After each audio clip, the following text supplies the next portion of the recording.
What's up, guys? Welcome to Let It Be Heard, where we are doers of the word, not hearers only. I'm your host, Jaden, and I'm here with Emily Berning, who is the co-founder of Let Them Live. Emily, how are you doing? I'm doing great. How are you? Thanks for having me on.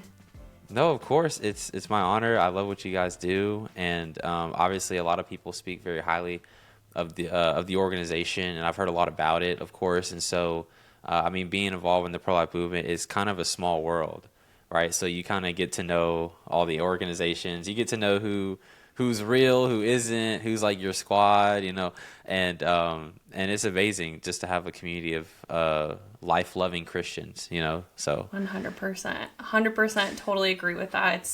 It's really cool. Being in the pro-life movement, it's kind of a double-edged sword because the work is so important, and it's a calling from the Lord, but it's also so difficult, Yeah, it is. Well, why don't you tell people about Let Them Live? I know that it was, I know your story. It kind of started back in 2019, to my knowledge, with Nathan. But I want the audience to know from you, what's the mission, and take us back to 2019, and walk us forward from there. When it all started, of course. Yeah. Of course. So, the idea for just starting a pro-life organization, came from my husband. Actually, before we were married, he just knew that I was so pro-life, and he said, hey, you should start a pro-life organization. But I really didn't know what that was supposed to look like. I mean, that's one thing to, file all the paperwork, but to understand truly what your mission is supposed to be and how you're going to be different from existing organizations and how you're going to contribute to the pro-life effort, that was kind of the big question. And I've been wrestling with the Lord a lot about that. I kept telling him, look, I'm going to do this, but what am I supposed to do? What am I supposed to be doing? And it was about 2 months after Nathan and I got married, actually. And the Lord used him, which is so funny because he wasn't really a Christian at the time. He was not pro-life. At the very most, he was apathetic towards the abortion issue. Wow. I didn't even know that. Yeah. So it's so interesting looking back now, thinking, oh my gosh, God can use literally anyone, which is amazing. But that night, it was very late. Nathan was up on Facebook in a pro-life group, and there was a woman who had posted saying, can anyone help me? My cousin has an abortion scheduled. Any advice? How can I get her to choose life? And a lot of people were commenting, find a pregnancy center, all of the good things.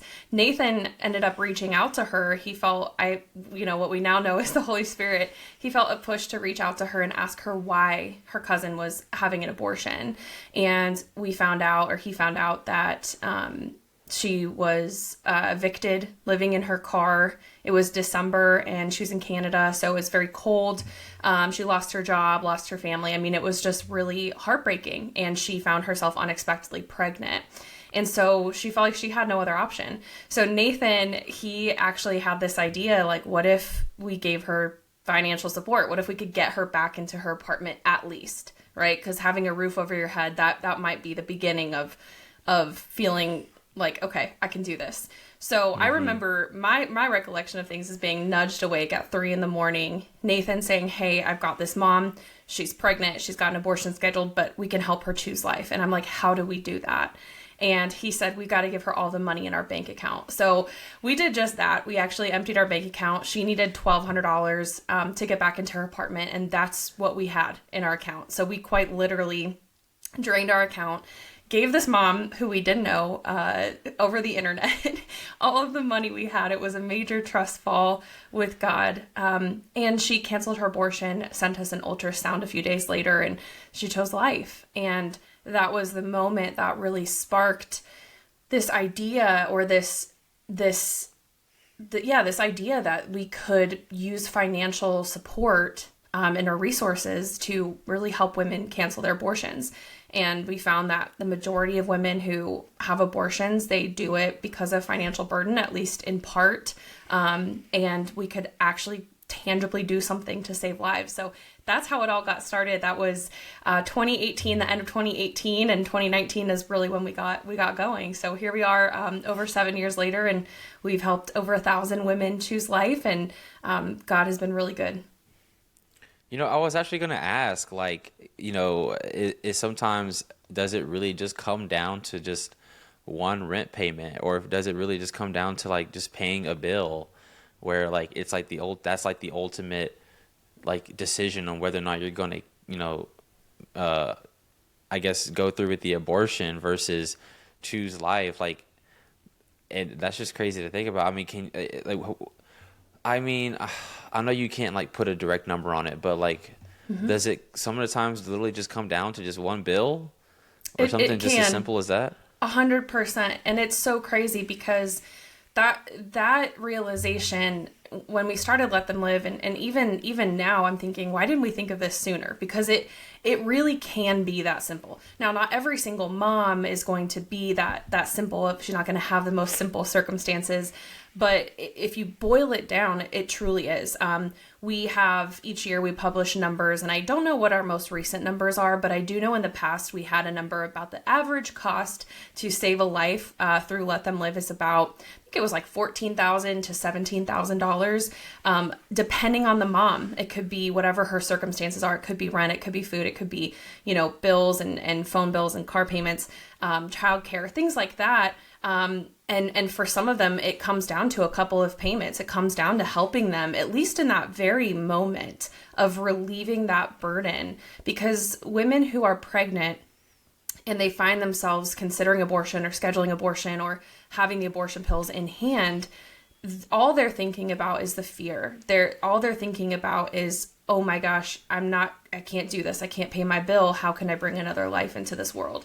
So our goal in that moment is to relieve that immediate pressure that they feel. So yeah, it can 100% come down to one bill. Wow. Well, you mentioned that you emptied your account day one for the homeless woman. I'm assuming that's got to be one of the hardest things about running this organization, is that I'm sure a lot of the times it comes down to literally the last penny that you have in order to help a woman change lives. I'm sorry, choose life, not change lives. You guys are doing that, of course.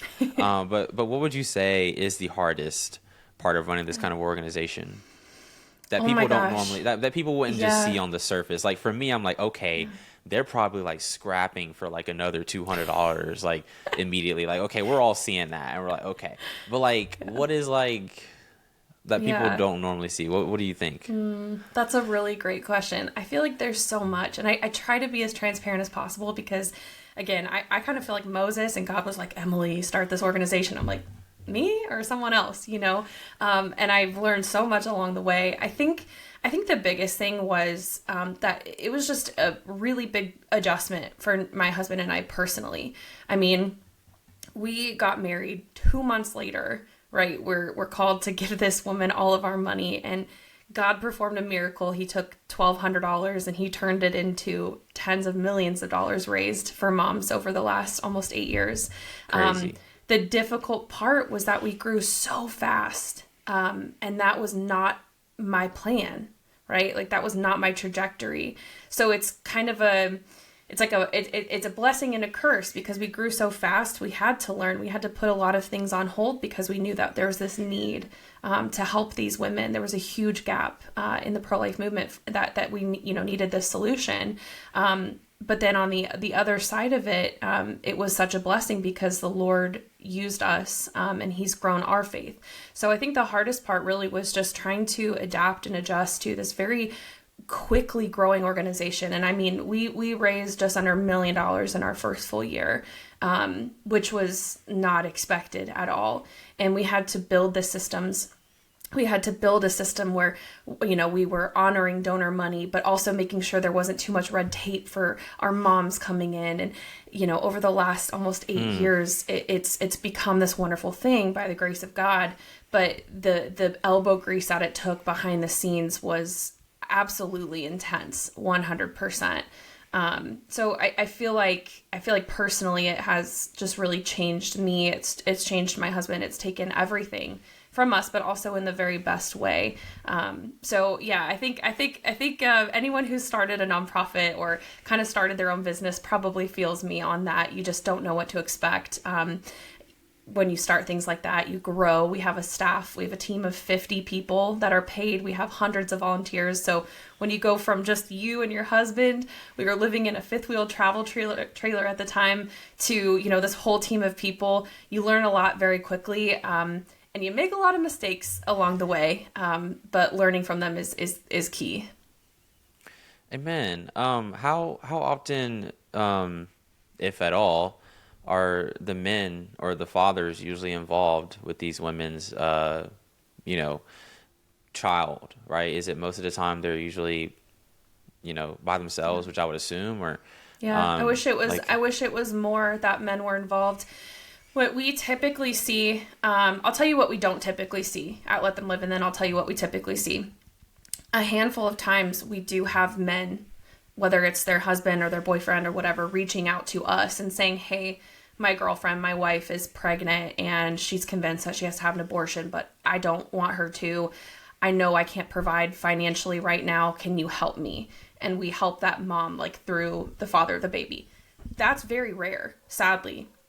What the most common thing is women coming to us who are either in a domestic violence situation, they've been completely abandoned. So they tell the father of their baby, hey, I'm pregnant, I'm scared. And the father of the baby either says, I don't really care what you do, don't involve me, or you need to have an abortion, I'm not dealing with this. So most of the time, these women are coming to us and they're single and they're scared and they have just lost what they thought was, going to be the biggest supporter in their life. So that's where Let Them Live comes in. That's where the pro-life movement comes in to give these women that support that is lacking. But yeah, unfortunately, it's very unfortunate. We have a real problem. We really need men to step up. I think that would make a huge difference in the number of abortions that we see in our country.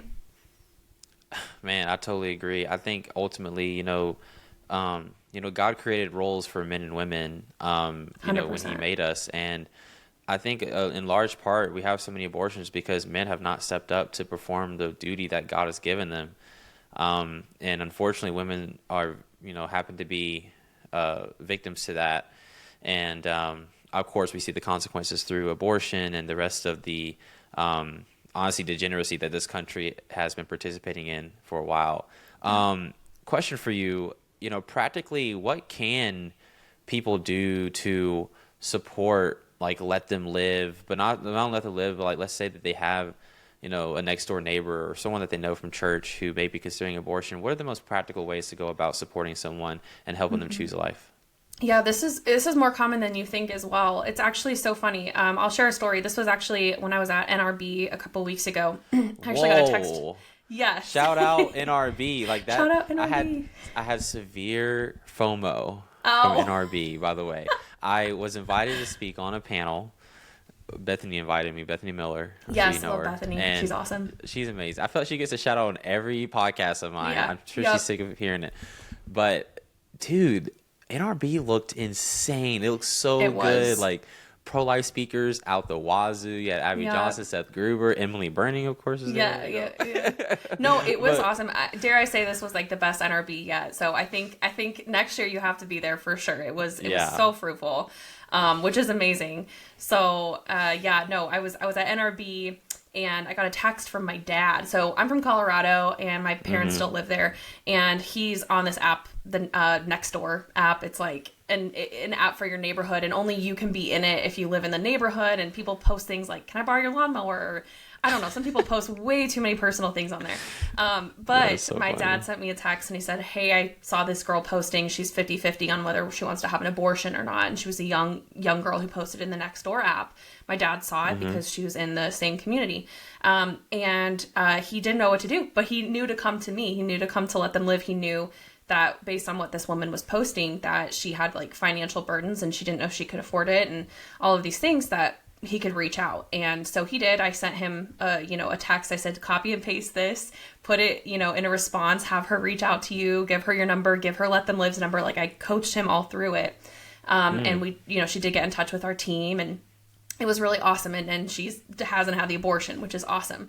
So I use that story to say anyone can save a life from abortion, and it can happen in any way, really. I mean, you never know when you're going to come across a woman who is pregnant and who is considering abortion. It's far more common than we want it to be.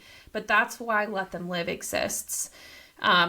First, we exist to be of service to these moms and to give them the support they need. And we do that through being of service to the pro-life movement and to being a reliable place where pro-life organizations like Live Action refers moms to us all the time. We work with Students for Life. We work with so many different sidewalk advocates for life. But Let Them Live is a place that people can call and say, hey, I've got this, mom. What do I do? So if you are in that situation and you've come across a woman, whether it's at church or in your neighborhood or on Facebook or whatever it is, tell her that she has help. That's the biggest thing. So many women have abortions and they have no idea the resources that are available to them. So they're truly having these abortions without informed consent. They don't know the risks. They don't know the consequences of it. And they don't know that they have alternatives.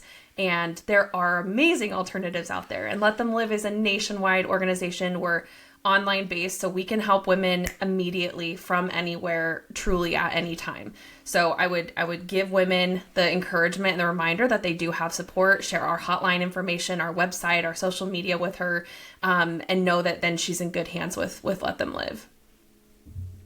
What do critics or skeptics most often misunderstand about the work of Let Them Live? That's a really good question.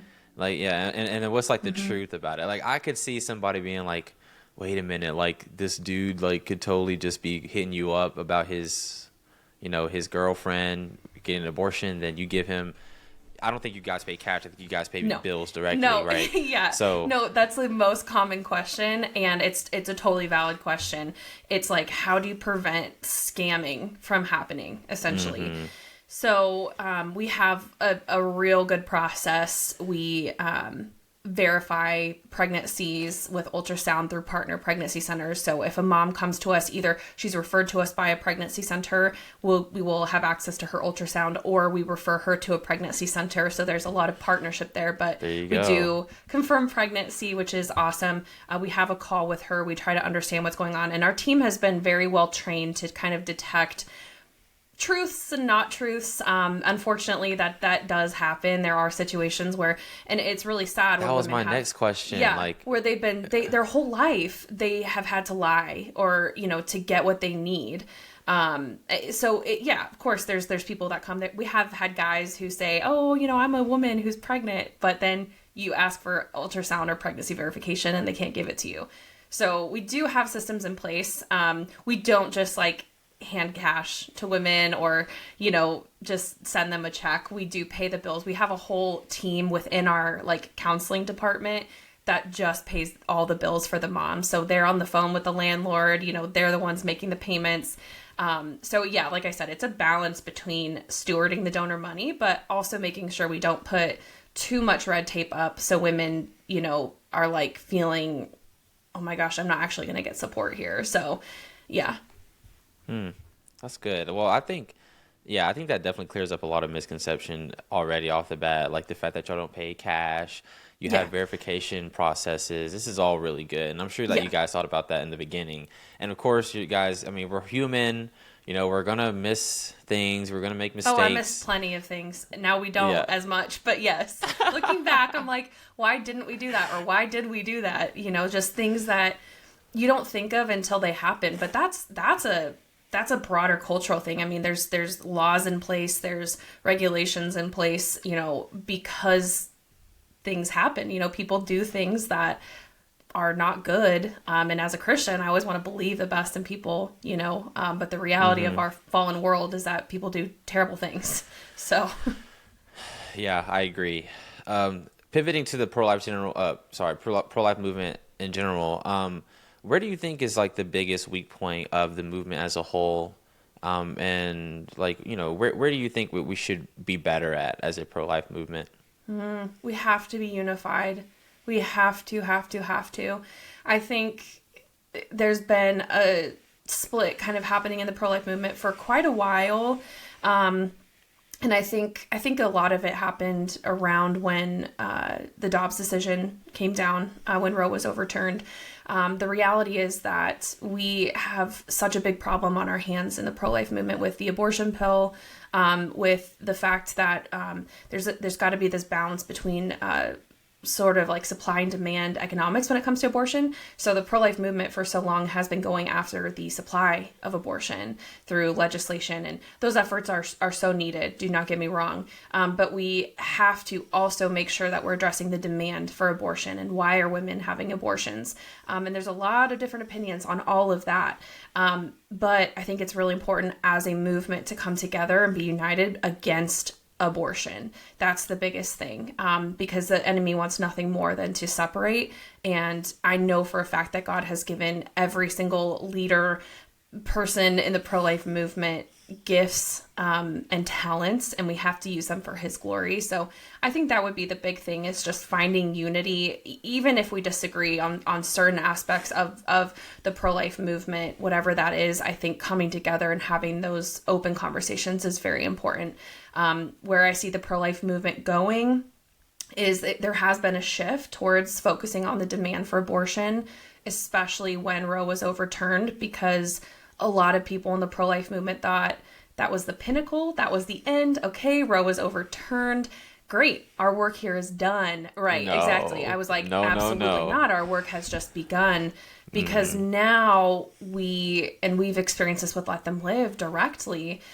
We're dealing with women who are coming and saying, I've got the pills in my hand right now. And they could live in a state that, like, let's say they live in Louisiana, right? The law is technically saying that abortion isn't happening in Louisiana, but it is, because they can order those pills. So we have to adapt and we have to unify. Those would be the two things.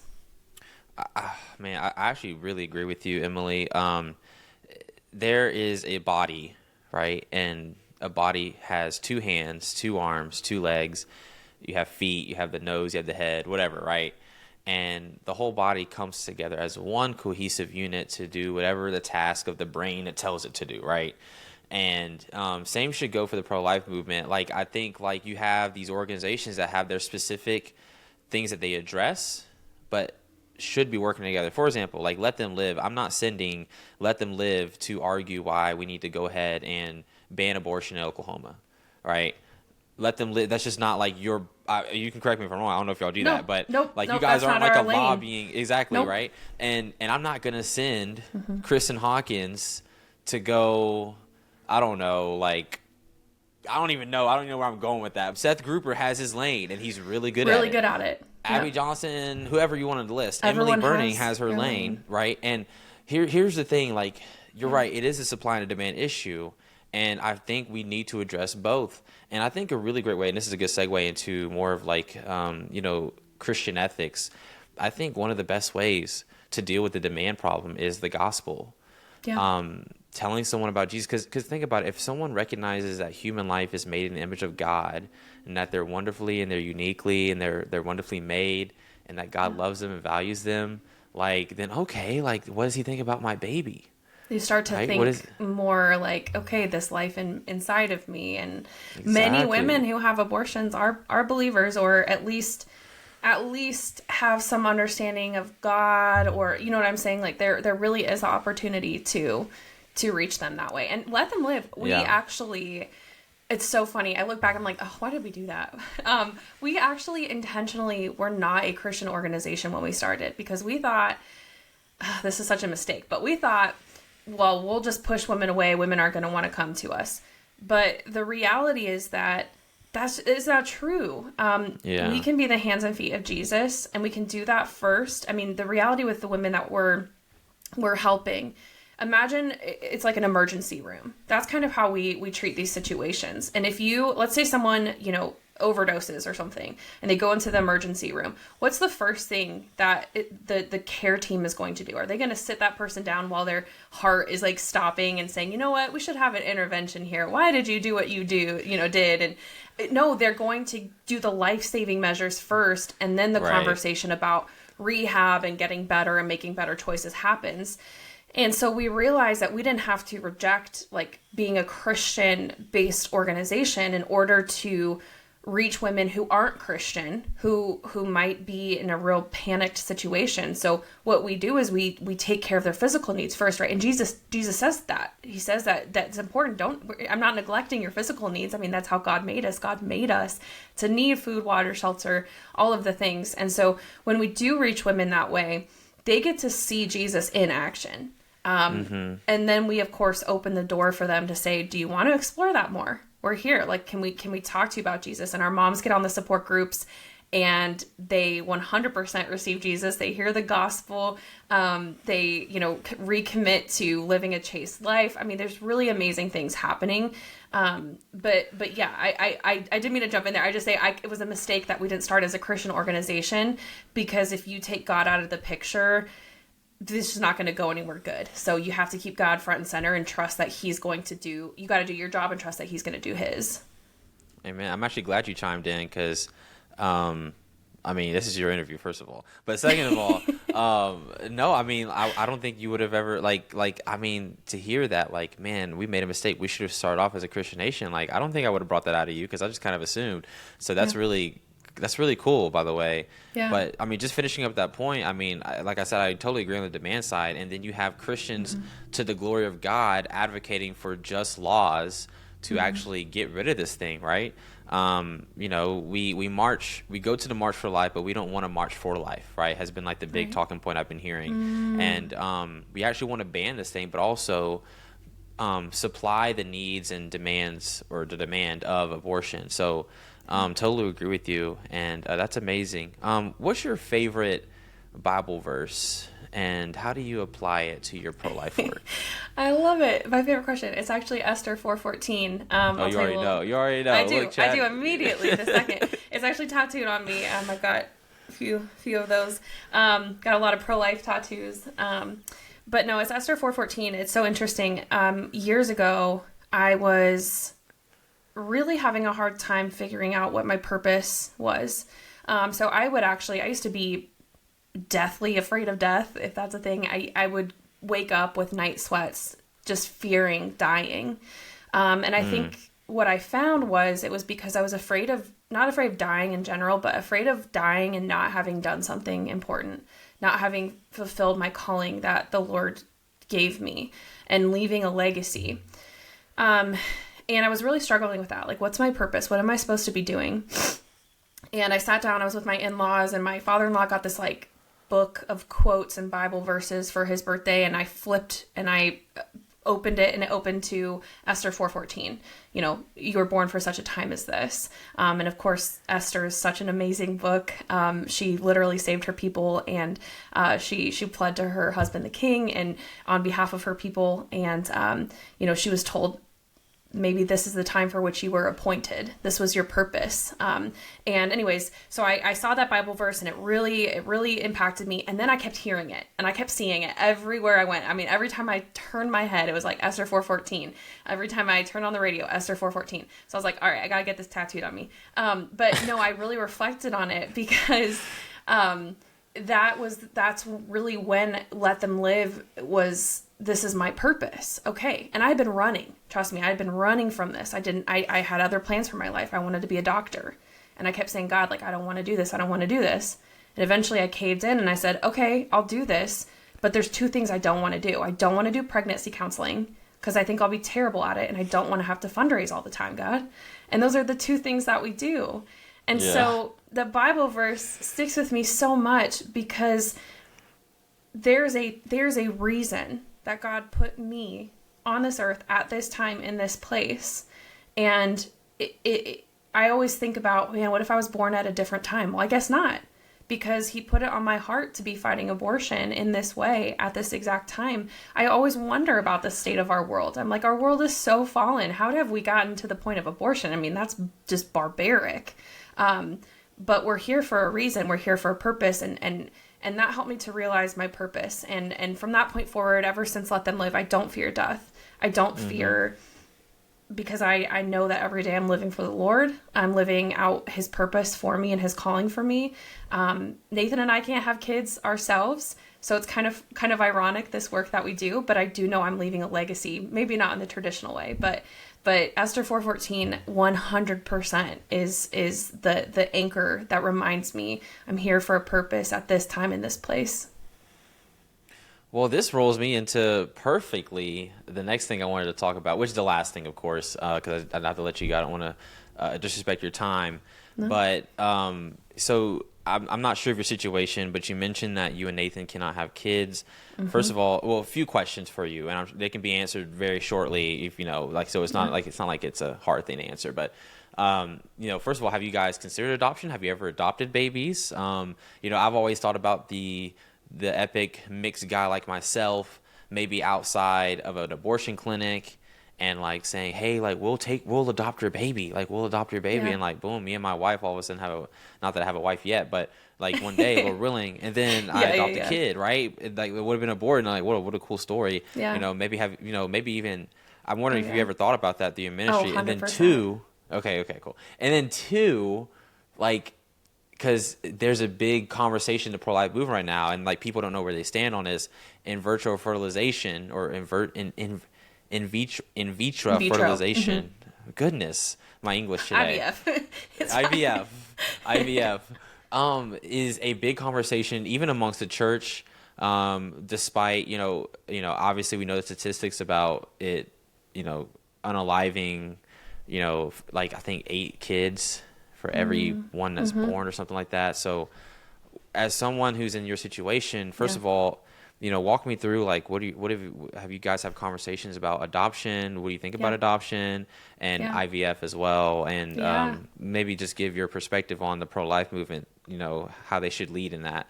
100%. And we'll wrap it up from there. Yeah, no, 100%. We are open to whatever the Lord has. We've been married for 7.5 years. We have fostered a Let Them Live baby. We really wanted to adopt her. It didn't happen. We have been told by a couple of moms, hey, I want you to adopt my baby. We've done the things to prepare. They changed their minds, which is okay. And that's good that they have the space to do that. But we have had multiple failed adoptions. We're open, though, truly. My sister-in-law is adopted. She was adopted from China, and when she was a baby. So adoption is very close to my husband's heart as well. So truly whatever the Lord wants. But it's interesting, the IVF conversation, because this ties in so well. So about 4 years ago, maybe, my mother-in-law called me. This was after we had gotten a diagnosis that I couldn't get pregnant. My fallopian tubes are blocked. She said, hey, I was listening to this radio show with Focus on the Family, and they were talking about Snowflake's embryo adoption. Have you heard of that? And I was like, no, what is that? So I started researching, and essentially people do IVF. When they do IVF, they create tons of embryos, like you were saying, because it's such an expensive, invasive process. They create a bunch all at once. Now, people don't end up always using all of those embryos and implanting them and transferring them and giving them a chance at life. So there's many people who've done IVF where their embryos are still frozen, just waiting around. Many people discard them because they decide, oh, I just don't want any more kids. Okay, whatever's left over, right? These are human beings we're talking about, which is crazy. IVF is literally taking an egg and a sperm and creating an embryo. So for people like, and I don't say this sarcastically, but for people that do need to understand, like this is a human being at the very earliest stage of life. We all were there at one point. So these are real human beings that we're talking about that are frozen. They're being frozen, and then they're being thrown away. They're being donated to science, which is also leading to their destruction. So IVF has created this huge problem for human rights, for human beings. And so we learned about embryo adoption, and we actually adopted a total of 25 embryos. The first time we prayed about it. And this is something, again, the pro-life movement is very, I would say, split on embryo adoption, and that's okay. I'm always willing to have this conversation. Not pro-IVF. I don't think that we should be creating children. But what would be the solution to because you have all these frozen embryos, and this is Right. what I thought about too. This is a big dilemma. What do you just let them freeze indefinitely? Right. So Do you discard them all? That's where embryo adoption comes in. Yeah. It's saying, hey guys, like, listen, we know that you're done having kids. So the family that we adopted from the first time, they're a bit older, and they didn't want to discard their embryos. They were actually Catholic. But they knew that they couldn't discard them because they did know that they were human beings, but they didn't know what to do with them. And then they found embryo adoption. And so that actually gives people the opportunity to, we actually legally, so it's technically with embryos, it's actually property, which that's a whole other conversation. But Nathan and I adopted the 15 embryos. Yeah. So legally, we adopted these embryos, and then we actually went through the process. I did the process of all the hormones and we transferring them to me to give them a chance. So it's actually super cool. So we did those 15. Unfortunately, they were very old. We adopted the ones that no one else was going to adopt for one reason or another. Ours were created in 1994, which is also when I was created. So they were the same age as me. It's literally insane. Insane. So, but we felt called to rescue these little human beings from their frozen orphanage. So unfortunately, none of them made it. But then we adopted 10 more, and we've done 3 transfers. We have not gotten a positive pregnancy test. We've lost all of our embryos. Nathan says that we've transferred 21 of them to heaven, but we do have 4 remaining that we adopted that we are going to prepare to do an embryo transfer and just give them a chance. So with embryo adoption, at the very least, they're getting the opportunity to have a life. It's certainly not the most conventional way of starting a family. Certainly it's controversial. But when I heard about it through Focus on the Family and we prayed about it, we did it through the Christian organization called Nightlight Christian Adoptions, and just really felt called to save these little lives. So there is hope for people who are wanting to conceive, but you don't have to do it by creating all of these embryos. There's millions that are frozen waiting to be adopted right now. And the success rate is really low. So why are we, creating 20 embryos just for 1 or 2 to take? I agree. I mean, Emily, I totally agree. I actually think it's a very inconsistent position to take if you claim to be pro-life. You can't be pro IVF and pro life. That's 100% true. Yeah, it's absolutely it's inconsistent, and so I totally agree. However, with the embryo adoption, again, I looked at it a little bit, and people say it's controversial, but I'm a little confused because, and the reason why I think for me it's controversial. I think because are you saying that this is that now humans are property all of a sudden, right? But here's the thing, like, I mean, they're either frozen indefinitely, which I don't think that's moral, or they're killed, right? Yeah. Just to say it, to say it plainly. No, they are. And I mean, Jesus came to give life and life more abundantly, and I also believe that we as Christians, we were adopted as sons and daughters of God, right? Yeah. We have a heavenly Father, and also, like, here's another thing too, like, where is our faith nowadays, right? Like, is your faith really like, okay, man, I want children, God, but I can't do it, so I'm going to go through IVF? Or are you going to trust the Lord that maybe he will, and I know this sounds crazy, but maybe the Lord will make you fertile because of your faith? Yeah. How does God respond? Does God respond to hypocrisy or compromise, or does he respond to faithfulness and perseverance? 100%. Right? And so, Emily, that's where I really just drew up a bunch of respect for you and your husband, because it's so easy to say yes to IVF. Yes, we were pushed that. Trust me. And going through doing embryo adoption, and maybe this is part of the controversy, you do have to work within, especially with our embryos, they're adopted that are older, they're not as desirable, they're not as good quality. That is crazy. I know, it's insane. Crazy to think about. There's only a couple of clinics that will work with us, and so we have to go through the IVF system. But I see that as an opportunity to impact the people that we work with. We constantly hear when we're going to our appointments and we're doing the embryo transfers, It's very much dehumanizing language. I remember I got a call from a nurse. We were waiting to see if one of our embryos was going to continue to grow because it was thawed and it was kind of growing, but not at the rate they wanted. I get a call from the nurse and she says, yeah, it stopped growing, so we went ahead and just discarded it. And I was like, what?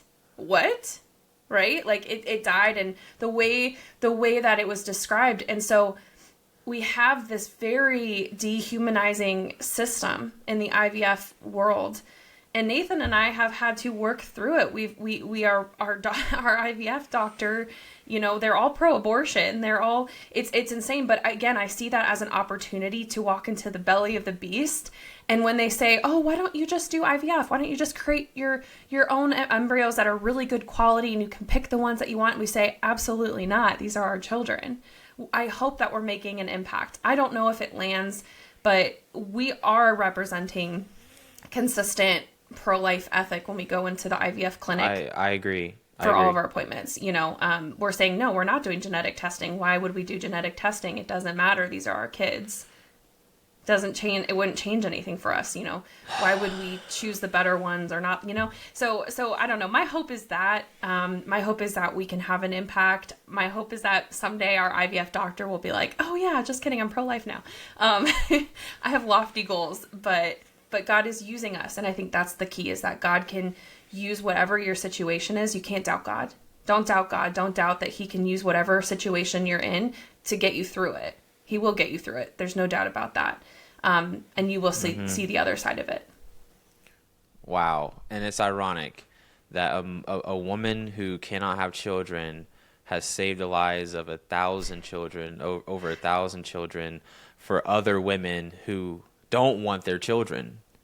Isn't that ironic? God's wild. God is, he is truly wild. That is insane. Emily, I have to let you go because I know, you know, I want to honor your time, but just give people a little bit of where they can find you guys, how to best get involved, how to genuinely help you, what's the best way to help you guys out, etc. Yeah, I mean, donations are always needed. I always say that because the second money hits our bank account, it goes right back out to pay bills for moms. And I would just encourage anyone, you know, if you're pro-life, you can save a life from abortion. It's possible. It's not just some far off idea. And you can definitely do that through Let Them Live. You can do that through many different things, sidewalk counseling, and you can donate to many organizations. But if you are looking to directly impact a mom and help pay her bills and help, you know, change her life and help her choose life, you can do that at letthemlive.org, or find us on any of our social medias. We're on every platform. Just type in Let Them Live and you'll see us. You can always reach out to us as well if you want materials. If you're a sidewalk counselor, we can give you our resources so that you can hand them to women as they're going into the abortion clinic. But we're here. We're here as a resource for the pro-life movement. We're here for moms who need us. And I'm just grateful that you gave me the time to be on. And I'm sure I could talk to you for hours. So I totally agree. Yeah, this podcast could be easily like 3 hours. But Emily, hey, maybe we'll have to have you on again. So that'd be great. Awesome. Good. Well, Emily, I appreciate everything you do. We're going to be praying for your ministry. And obviously, I think also it's created another opportunity for prayer, to pray for your infertility, you know. Absolutely. You know, we believe the Lord can work through prayer. And so really thank you for being vulnerable and honest about not only yourself, but your organization. We appreciate you. And God bless you, Emily. God bless, Jaden. Thank you.